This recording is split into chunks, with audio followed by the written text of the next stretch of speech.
Саламатсыңарбы балдар? Эфирде химия сабагы. Силер менен Жетиген мектеп лицейинин химия мугалими Абдубапова Айжан Алмуратовна. Алгач биз сабагыбызды баштаардан мурун өтүлгөн теманы кайталап алалы. Биринчи суроо, балдар. Туз кислотасынын формуласынын аталышы кандай? Балдар, туз кислотасынын формуласын эсибизге салып көрөлүчү. Демек, туз кислотасынын аталышы албетте хлордуу суутек деп аталат. Туз кислотасы кандай элементтерден турат? Демек, жогоруда айтып тургандай, хлордуу суутек деп айтканыбыздай, хлор жана суутек элементтеринен турат. Үчүнчү суроо, балдар. Хлордуу суутектин молекуласын пайда кылуучу элемент металлбы же металл эмеспи? Демек, бул хлордуу суутек деп айтып атканыбыздан кийин хлор жана суутек элементтери булар металл эместер. Акыркы сурообуз, хлордуу суутек жөнөкөй затпы же татаал затпы? Биз, балдар, жөнөкөй жана татаал заттар деген теманы өткөнбүз, дал ошол теманы эсибизге түшүрүп өтөлү. Жөнөкөй заттар булар бир түрдүү атомдордун тобунан турган заттар, ал эми татаал заттар эки же андан көп ар түрдүү атомдордун тобунан турган татаал заттар. Демек, хлор жана суутек элементинен турган бул хлордуу суутек татаал зат болуп эсептелинет. Анда эмесе, балдар, жаңы темабызды баштадык. Бүгүнкү биздин сабагыбыздын темасы туз кислотасы жана анын касиеттери, бирикмелери колдонулушу. Демек, балдар, бүгүн силер туз кислотасынын алынышы, физикалык касиеттери, химиялык касиеттери жана алардын бирикмелери колдонулушу жөнүндө маалымат аласыңар. Алгач биз, балдар, туз кислотасынын физикалык касиеттерин карап көрөлү. Туз кислотасы бул түссүз, абадан оор суюктук. Бул сүрөттө көрүп тургандай. Алынышын көрөлү, балдар. Бул өнөр жайда жана лабораторияда алынат. Өнөр жайда суутек менен хлордун аракеттенишүүсүнөн алынса, ал эми лабораторияда натрий хлориди менен концентрацияланган күкүрт кислотасын аракеттендиштиргенде натрийдин гидросульфаты жана туз кислотасы пайда болот. Химиялык касиеттерин карап көрөлү, балдар. Металлдар менен аракеттенишүүсү негиздик оксиддер менен, негиздер менен жана, балдар, туздар менен аракеттенет. Эми жогоруда айтылган ар бир касиетине өз алдынча токтолуп өтөбүз. Химиялык касиетин биринчиси бул индикатордун түсүнүн өзгөрүүсү. Лакмус кагазын кызыл түскө өзгөртөт. Металлдар менен аракеттенүүсү. Магний менен хлордуу суутек же болбосо туз кислотасы аракеттенишкенде магнийдин хлориди жана суутек пайда болот. Алюминий туз кислотасы менен аракеттенишкенде алюминийдин хлориди жана суутек пайда болот. Балдар, сөзсүз химиялык реакциянын теңдемесин жазганда элементтердин валенттүүлүктөрүн эске алып, формуланы туура түзүп, андан соң теңдемени теңдегенди унутпайбыз. Эмне үчүн мен бул реакцияны жаза албадым, балдар? Жардам бергилечи. Ойлонобуз. Азаматсыңар, балдар, силер туура ойлонуп жатасыңар. Металлдардын активдүүлүк катарында суутектен кийин жез жайгашкан. Демек, реакциядан жез суутекти сүрүп чыгара албайт.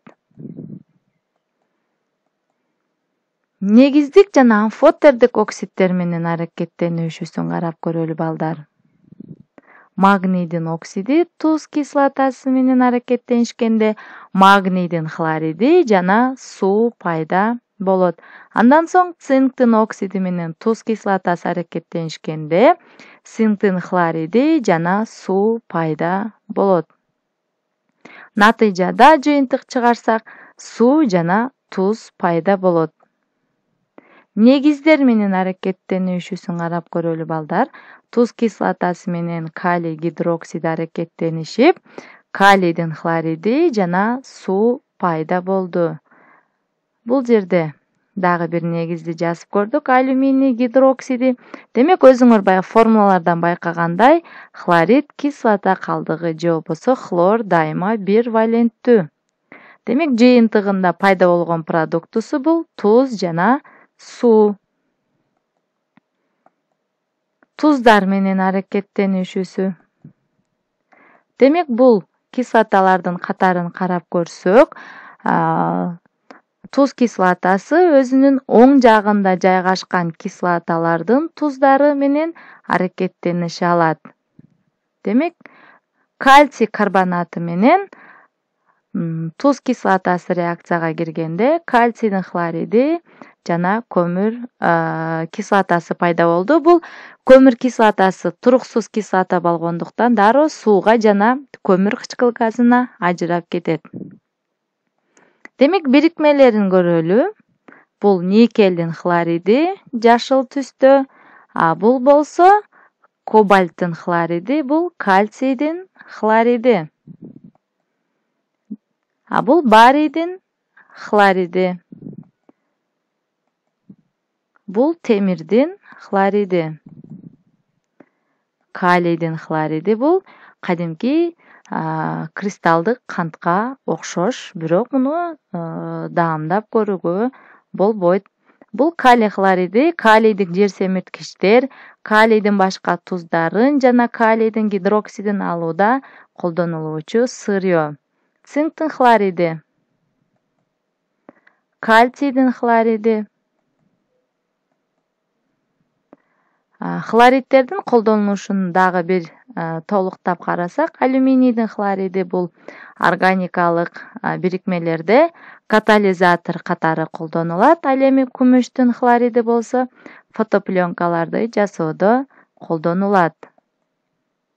Натрий хлориди кайнатма туз. Башкача айтканда биз тамак ашта колдонулуп жүргөн тамак аш тузу. Натрий хлоридинин күнүмдүк керектөөнүн орточо нормасы бул 15 грамм. Бир жылда адам 5 килограммдан 7 килограммга чейин туз жейт. Ар түрдүү тамак аштар менен биргеликте. Бул натрий хлориди организмде зат алмашуу процессин жөнгө салат. Бул туздун организмге жетишсиздигинен баш айлануу, эсин жоготуу, жүрөктүн иштөөсү начарлайт. Демек бул туздарды казып алуу бул океандардан алат. Бул болсо ошол тузда парда отурган болот. Демек балдар, биз бүгүнкү сабагыбызды бышыктоо үчүн тапшырма аткарабыз.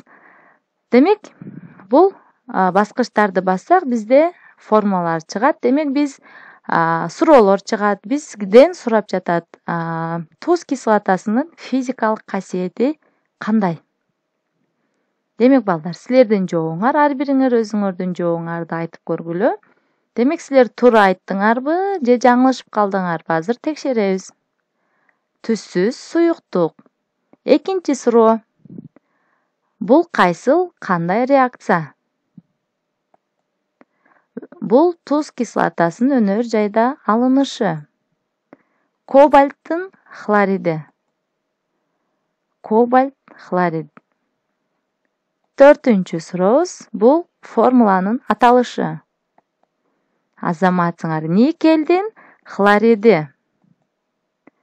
Тамак аш тузунун формуласы. Натрий хлорид. Фотопленкаларды жасоодо колдонулган туз. Күмүштүн хлориди. Демек биз балдар бүгүнкү өтүлгөн сабагыбызды бир нече суроолор аркылуу бышыктап алдык.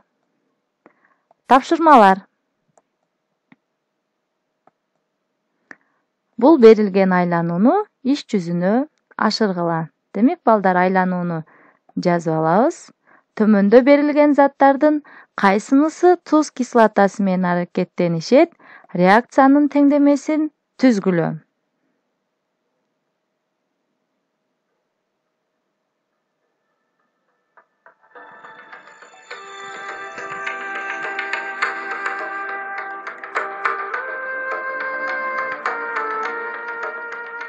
Демек балдар, бүгүнкү биздин туз кислотасы жана алардын туздары деген аталыштагы темабызды жыйынтыктайбыз. Кийинки сабактан көрүшкөнчө сак саламатта тургула.